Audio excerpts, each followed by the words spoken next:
Hello friends, welcome to on my YouTube channel P Educational Winners। Friends आज हम CTET का बहुत ही important topic करने जा रहे हैं जो कि चाइल्ड डेवलपमेंट एंड पेडागोजी में और इंग्लिश की पेडागोजी किसी भी सब्जेक्ट की पेडागोजी हो उसमें जो कन्वर्जेंट एंड डाइवर्जेंट थिंकिंग है, इंडक्टिव और डिडक्टिव मेथड है, इसमें से आपको क्वेश्चंस पूछे जाते हैं। अभिसारी और अपसारी जो चिंतन है और जो आगमन और निगमन विधि होती है, इसमें से क्वेश्चंस आपको जो है एग्जाम में पूछे जाते हैं। सो आपको ये कंसेप्ट अच्छी तरह से क्लियर हो जाए, इसके लिए आपको इस वीडियो को अच्छी तरह से देखना है। अगर आप मेरे चैनल पे नए हो तो फ्रेंड्स सबसे पहले आप मेरे चैनल को सब्सक्राइब कर सकते हो और भी जो लेटेस्ट नॉलेजेबल वीडियोज़ होंगी उनके लिए आप मेरे चैनल की जो बेल आइकन है उसको प्रेस कर सकते हो। सो स्टार्ट करते हैं फ्रेंड्स। आज की जो वीडियो होगी इन टॉपिक पे होगी, किस तरह के क्वेश्चन पूछे जाते हैं सभी हम जो है एक एग्जाम्पल्स के साथ जो है डिस्कस करेंगे, बहुत ही इंपॉर्टेंट होंगी आपके लिए। सबसे पहले आप देख सकते हो कन्वर्जेंट थिंकिंग, जिसको हम कहते हैं हिंदी में अभिसारी चिंतन, और डाइवर्जेंट थिंकिंग होती है अपसारी चिंतन। इसको आपको अपने माइंड में रखना है। जो कन्वर्जेंट थिंकिंग होगी ना वो रिलेटेड होगी हमारी इंटेलिजेंस से, और जो डाइवर्जेंट थिंकिंग होगी वो रिलेटेड होगी हमारी क्रिएटिविटी से। सीधा सीधा क्वेश्चन पूछ लिया जाता है कन्वर्जेंट थिंकिंग अभिसारी चिंतन किससे संबंधित है, तो ये हमारी हमारी इंटेलिजेंस के साथ, बुद्धि के साथ संबंधित होगी, ठीक है। और डाइवर्जेंट में हमारी क्या आ जाती है, हमारी क्रिएटिविटी आ जाती है। उसमें हमारी क्रिएटिविटी, सृजनात्मकता बहुत ही ज़्यादा जो है उसमें शामिल होती है। सो फ्रेंड्स, अगर आप देखो कन्वर्जेंट और डाइवर्जेंट का कंसेप्ट किसने दिया, तो ये आपको याद रखना है। ये कंसेप्ट जो दिया है ये हमारे थे जेपी गिलफर्ड जी थे, जेपी गिलफर्ड, ठीक है। इन्होंने दिया था, कब दिया था इन्होंने, 1956 में। पूछ लिया जाता है जो कन्वर्जेंट और डाइवर्जेंट थिंकिंग का कंसेप्ट किसने दिया, जेपी गिलफर्ड जी ने दिया 1956 में। सो अब हम बात करेंगे कन्वर्जेंट थिंकिंग में क्या होता है और डाइवर्जेंट थिंकिंग में क्या होता है, इसका जो डिफरेंस होता है ना, इसके साथ ही हम सारे कंसेप्ट करेंगे। कन्वर्जेंट थिंकिंग जान गए हो इंटेलिजेंस के साथ रिलेटेड है। इसका क्या होता है, इस पे पहले हम एक एग्जांपल लेते हैं, उसके साथ ही सभी फैक्ट जो होंगे वो क्लियर कर लेंगे। हमारा जो कन्वर्जेंट थिंकिंग होती है ना, उस पे हमको क्या होता है, जैसे कि एक एग्जांपल आप ले लो कि हमारे जो कॉम्पिटिटिव एग्जाम होते हैं उसमें एक क्वेश्चन दे दिया हमको, ठीक है, ये क्वेश्चन हो गया, इसके क्या हो गए, 4 ऑप्शन हो गए ऐसे। तो हमारे जो 4 ऑप्शन है ये हमारे यहाँ पे, ठीक है, इसमें से हमको एक को सिलेक्ट करना है। हमारी जो इंटेलिजेंस ही लगती है, इसमें हमने कुछ नया तो नहीं किया ना, कोई क्रिएटिविटी तो नहीं डाली, ऐसा तो नहीं है हमने यहाँ A B C D 4 option हमको दिया, हम कोई नया ही जो है एक ऑप्शन बना के आ गए कि नहीं मेरे हिसाब से तो ये ऑप्शन बनता है, ये आपने दिया नहीं, ये इसका ऑप्शन है। हम कुछ क्रिएट तो नहीं कर रहे ना इसमें। इसमें क्या आ जाती है, इससे क्या होता है, हमारी ऑब्जेक्टिविटी आ जाती है।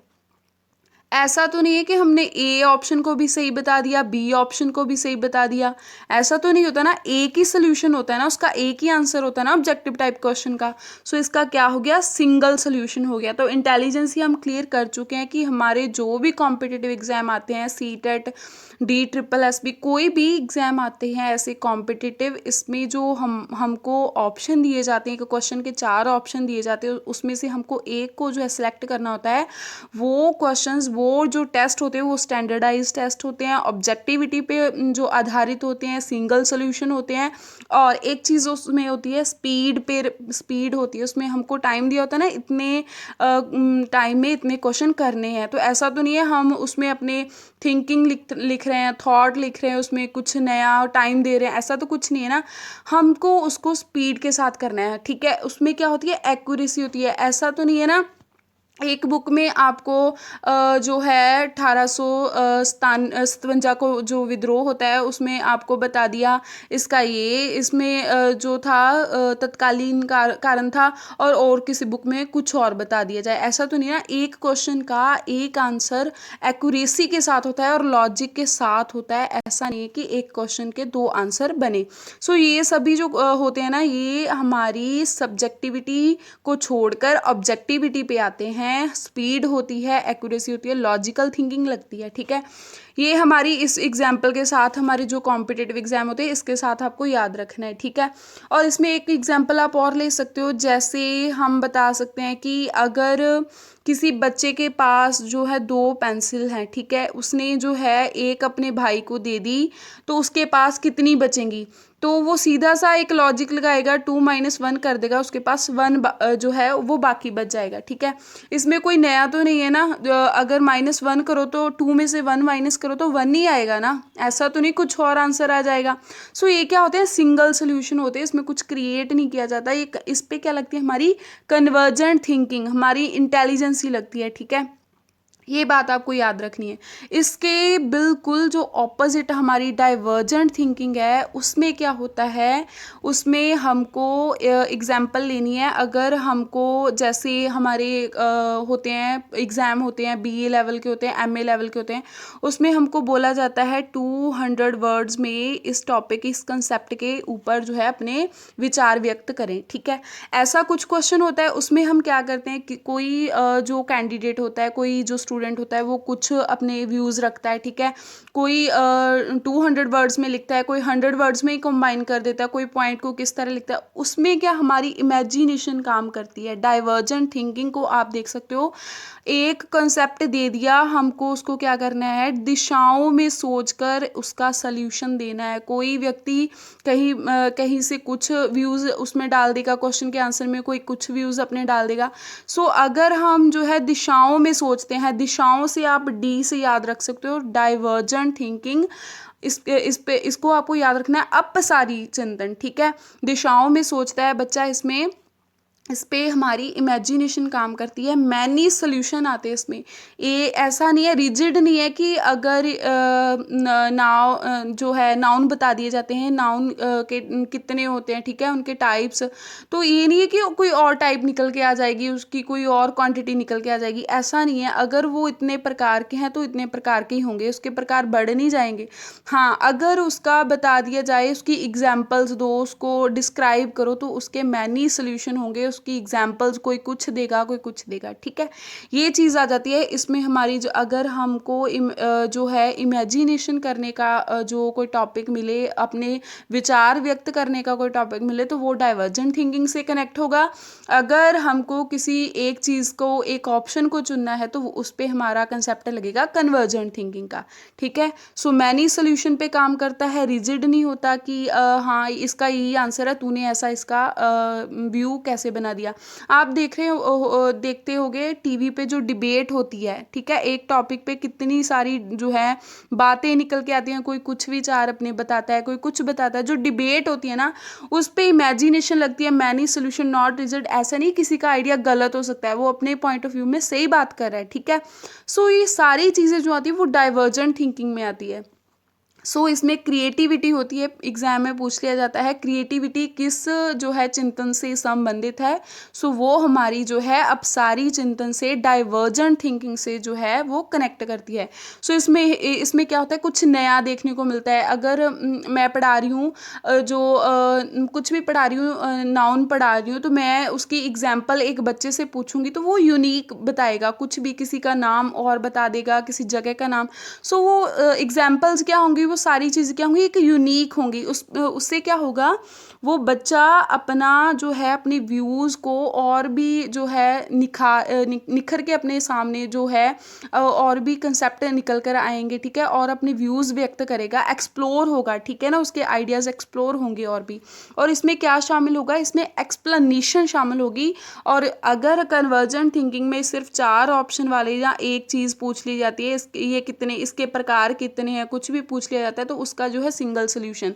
लेकिन अगर उसके एग्जाम्पल्स पूछ लिए जाएं, अपने विचार व्यक्त करें इतने शब्दों में, आपके एक एग्जाम्पल आप और लिख सकते हो।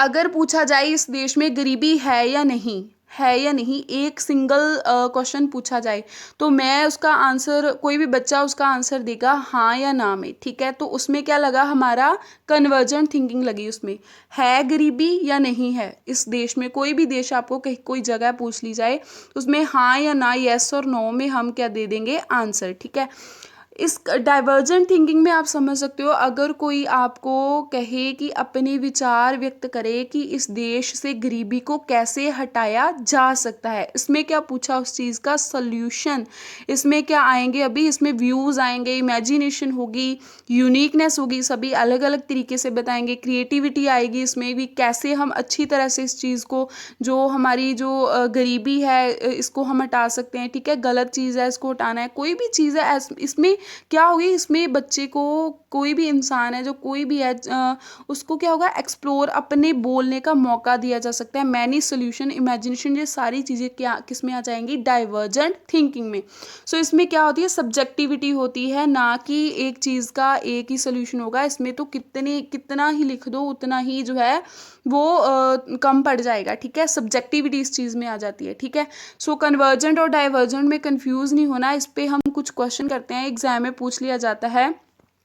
और एक बात इसमें जो इम्पॉर्टेंट है, अगर आपको होगा कि कौन सी जो थिंकिंग है, कौन सा जो चिंतन है वो बेस्ट होगा, ठीक है, ऐसा तो नहीं है कि हम कन्वर्जेंट को बेस्ट कहें या डाइवर्जेंट थिंकिंग को बेस्ट कहें। इसको अगर आपको पूछ लिया जाए, दो क्वेश्चन मर्ज करके पूछ लिया जाए, इस देश में गरीबी है या नहीं, इसको कैसे हटाया जा सकता है, अपने विचार व्यक्त करें, ठीक है, इसमें आप पहले तो बताओगे है या नहीं, इसका आंसर दोगे, अपनी कन्वर्जेंट थिंकिंग लगाओगे, बाद में उस पर अपने व्यूज़ दोगे। सो उसको मर्ज करके जो चीज़ बनती है वो चीज़ बेस्ट है। लेकिन फिर भी अगर आपको पूछ लिया जाए विच वन इज़ बेस्ट, तो डाइवर्जेंट थिंकिंग जो कि हमारी क्रिएटिविटी से जो है जुड़ी हुई है, तो जो डाइवर्जेंट थिंकिंग होगी वो हमारी बेस्ट होगी, ठीक है। अगर आपको पेपर में पूछ लिया जाए कि हमने अगर बच्चे को कुछ करवाना है तो हमको उसकी कौन सी थिंकिंग जो है उसका असेसमेंट करने के लिए यूज़ करनी चाहिए, तो हमको जो उसको होल असेसमेंट के लिए उसके ऊपर डाइवर्जेंट थिंकिंग लगानी चाहिए। ऐसा कुछ करना चाहिए कि बच्चा अपना जो है अपने विचार व्यक्त करे, अपने शब्दों में अपने आप को एक्सप्लोर कर पाए, ठीक है। So which one is best, creativity is best, divergent thinking में शामिल होती है। सो आपको ये फैक्ट जो है जो वो याद रखना है। इसके रिलेटेड जो कुछ क्वेश्चन हम करेंगे, बहुत ही इंपॉर्टेंट क्वेश्चन, जिससे जो है कुछ एग्जाम में इसके टॉपिक के रिलेटेड जो क्वेश्चन बनते हैं। सबसे पहले आप देख सकते हो क्वेश्चन पूछा गया कि सृजनात्मकता मुख्य रूप से किससे संबंधित है। सो हम ये कर चुके हैं, बहुत ही इंपॉर्टेंट क्वेश्चन इस तरह से आपको पूछ लिया जाता है, मॉडलिंग से संबंधित है, अनुकरण से, अभिसारी चिंतन है या अपसारी चिंतन है। सो आपको याद रखना है, अभिसारी तो हो गया कन्वर्जेंट के साथ, अपसारी किसके साथ हो गया, डाइवर्जेंट के साथ। सो क्रिएटिविटी होगी सृजनात्मकता, सो क्रिएटिविटी किसके साथ जाएगी, डाइवर्जेंट थिंकिंग के साथ, अपसारी चिंतन के साथ। सो इसका आंसर क्या हुआ, अपसारी चिंतन। सो सृजनात्मकता मुख्य रूप से डैश से संबंधित है, इसका आंसर होगा अपसारी चिंतन से, मीन्स की डाइवर्जेंट थिंकिंग से। नेक्स्ट क्वेश्चन हम देख लेते हैं, बहुत ही इंपॉर्टेंट, इस तरह से भी क्वेश्चन जो है एग्जाम में पूछ लिया जाता है। क्या है, यदि पृथ्वी पर वर्षा होने सदा के लिए रुक जाए, जो पृथ्वी पर अगर जो वर्षा है वो सदा के लिए होती है, जो कुछ भी ऐसा कुछ कंसेप्ट है ना, वो रुक जाए, अगर वर्षा हो ही ना पृथ्वी पे, तो इसका परिणाम क्या होगा, इसका आपको इस पे क्या लगती है आपकी इमेजिनेशन, ठीक है। इस प्रकार के प्रश्नों के उत्तर के लिए डैश की आवश्यकता पड़ेगी। अब हमने बच्चों को ये पूछना है कि अगर पृथ्वी पर ऐसा होना रुक जाए, वर्षा होनी रुक जाए, ठीक है, तो क्या होगा। बच्चे अपने अपने व्यूज़ में सोचेंगे, अपनी अपनी इमेजिनेशन लगाएंगे। सो इसके लिए हमको क्या आवश्यकता पड़ेगी, इसके लिए आप देख सकते हो ऑप्शन में ऐसे आपको सभी चिंतन दे दिए जाते हैं। अभिसारी चिंतन लगता है, सृजनात्मक लगता है, समस्या समाधान है या सामान्य चिंतन है। सो आप देख सकते हो इसमें जो है बच्चे को व्यूज़ जो है बच्चे जो है इसमें अपने देंगे, इमेजिनेशन लगाएंगे, इसका कंक्लूज़न निकालेंगे। सो इसका आंसर क्या होगा, इसमें बच्चे की क्रिएटिविटी लगेगी, किस तरह से बच्चा सोचता है, किन दिशाओं में जाकर वो एक सोल्यूशन पे आता है, ठीक है, कैसे बच्चा अपने आप को एक्सप्रेस करता है, अपने व्यूज़ प्रकट करता है। सो इस पे डाइवर्जेंट थिंकिंग का पार्ट क्या होगा, सृजनात्मक, क्रिएटिविटी। सो क्रिएटिविटी डाइवर्जेंट में आपको कंफ्यूज नहीं होना चाहिए, एक ही चीज़ है, आपको इसको जो है माइंड में रखना है। अगर बुद्धि पे आपको इस तरह थिंकिंग पे कोई क्वेश्चन आता है तो आपको कन्वर्जेंट थिंकिंग माइंड में रखनी है, ठीक है। आगे देख लेते हैं, एक क्वेश्चन और भी है बहुत ही इंपॉर्टेंट जो एग्जाम में आया हुआ है पहले, क्वेश्चन है, यदि किसी व्यक्ति के पास 5 आम है, ठीक है, 5 मैंगोज, ठीक है, उसके पास है, इसमें से वह 2 आम अपने मित्र को तथा एक अपनी पत्नी को दे देता है, ठीक है, उसके पास कितने आम शेष बचेंगे। आप देख सकते हो इस पे क्या लगता है, हमारा लॉजिकल थिंकिंग लगती है, इंटेलिजेंस लगती है। इसमें क्या करना है, सिर्फ बच्चे को प्लस और माइनस करना है तो उसका आंसर जो है वो निकल कर सामने आ जाएगा, ठीक है। इसमें कुछ नया तो नहीं है ना, बच्चा कुछ नया बना देगा, नहीं इसका तो ये नहीं, इसका ये आंसर बनेगा, ऐसा तो कुछ नहीं होगा ना। उसने क्या करना है, अगर उसके पास 2 है, एक उसने अपने मित्र को दे दिया, एक अपनी पत्नी को दे दिया, तो वो आसानी से बता सकेगा कि मेरे पास तो इतने बचेंगे, प्लस और माइनस कुछ भी कर देगा ना। तो इसके लिए चिंतन कौन सा जो उसको चाहिए, आवश्यकता किसकी है, अभिसारी की है, मूल्यांकन की है, सृजनात्मकता की है या आलोचनात्मकता की है। सो हमने जो किया है, अभिसारी जो चिंतन है ना, वो हमारी कन्वर्जेंट थिंकिंग है, उसको आपको याद रखना है। इस पे क्या लगता है, हमारी ना तो आलोचना हुई है, ना तो हमारी क्रिएटिविटी का हुआ, ना तो मूल्यांकन हुआ, इसमें क्या हुआ, सिर्फ हमारा लॉजिकल थिंकिंग लगी, हमारा जो एक जो सिंगल सोल्यूशन निकला, इसमें सिंगल सोल्यूशन आया सामने, ऑब्जेक्टिविटी आई। सो इसका क्या आंसर हुआ, अभिसारी चिंतन। सो इस तरह के क्वेश्चन आपको पेपर में जो है घुमा फिरा के पूछे जाते हैं। एक क्वेश्चन और है, सृजनात्मक उत्तरों के लिए आवश्यक है।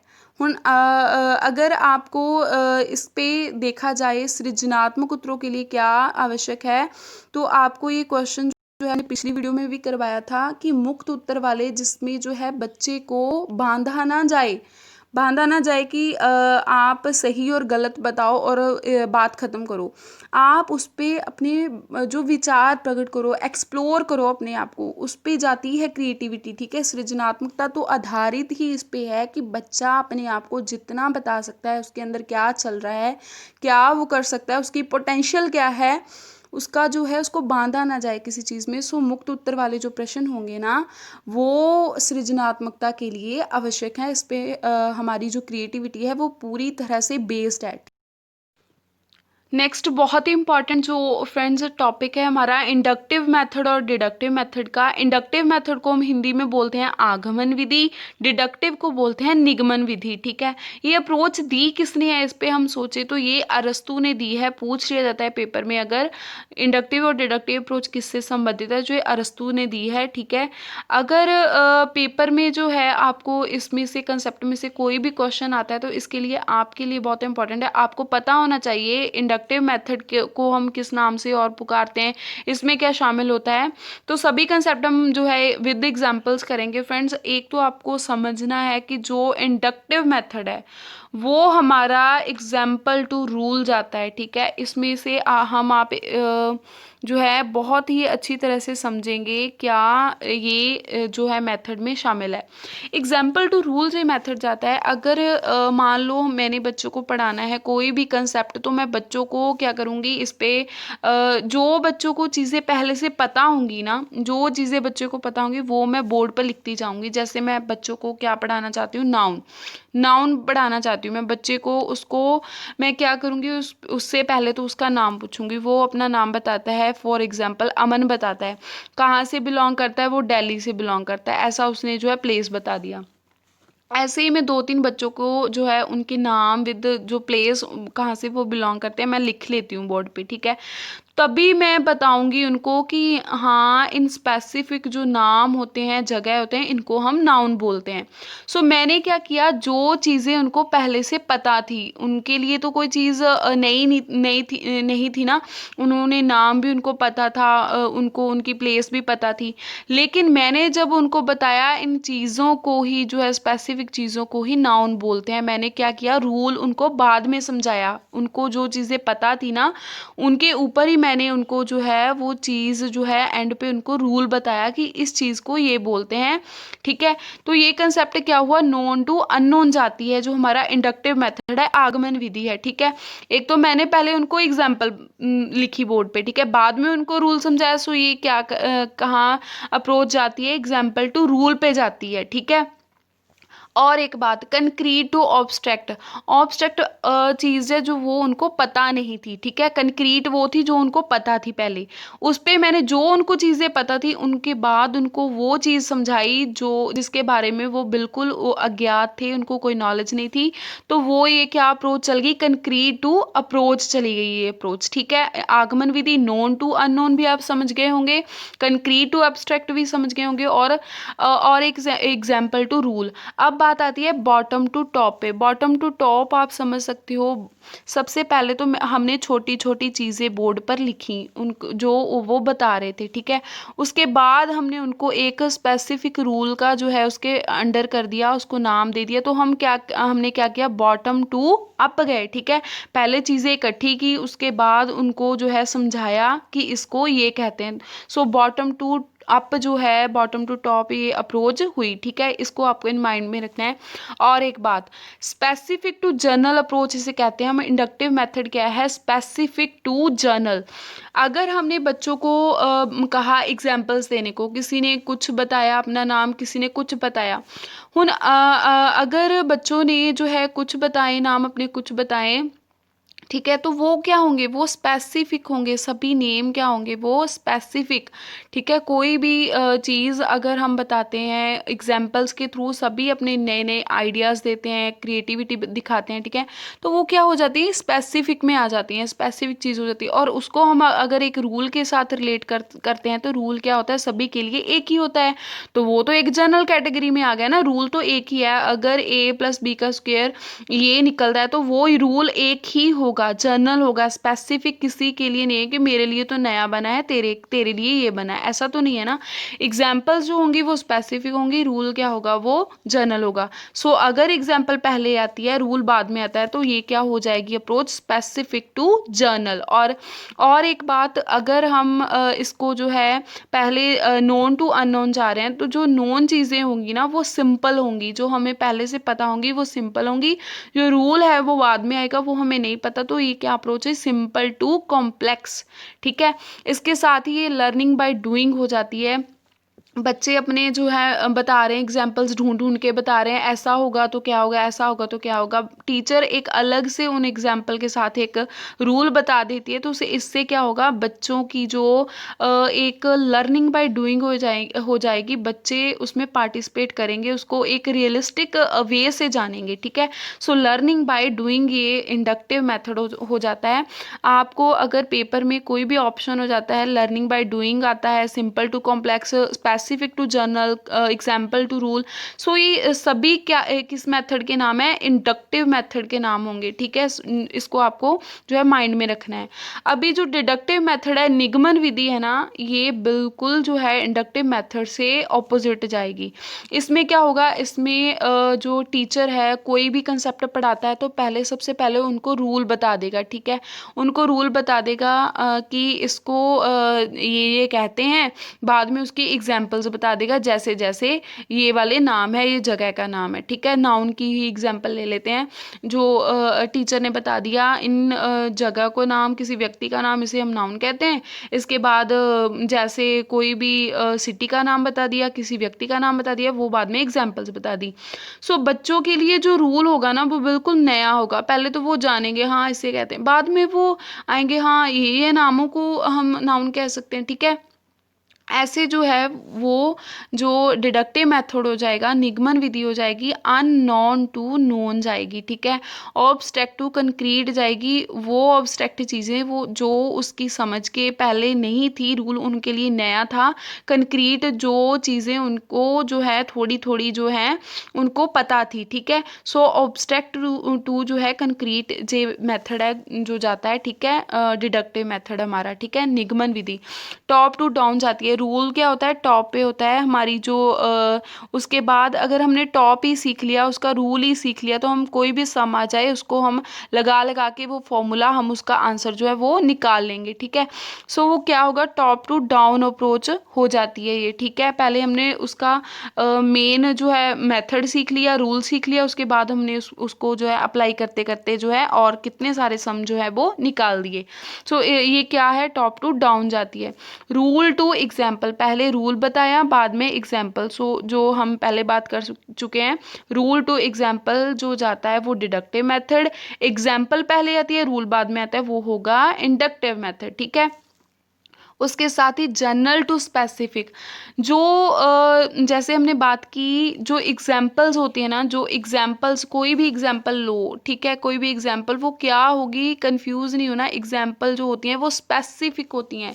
एग्जाम्पल कभी भी किसी की सेम नहीं होती, ठीक है, कुछ ना कुछ उसमें नयापन होता है, कुछ ना कुछ उसमें जो है वो एक क्रिएटिविटी सी होती है। ठीक है, तो वो क्या होगी, वो स्पेसिफिक होगी, एग्जाम्पल किस में आएगी, स्पेसिफिक में आएगी। और रूल तो हमेशा एक ही रहेगा, रूल तो चेंज नहीं होता ना।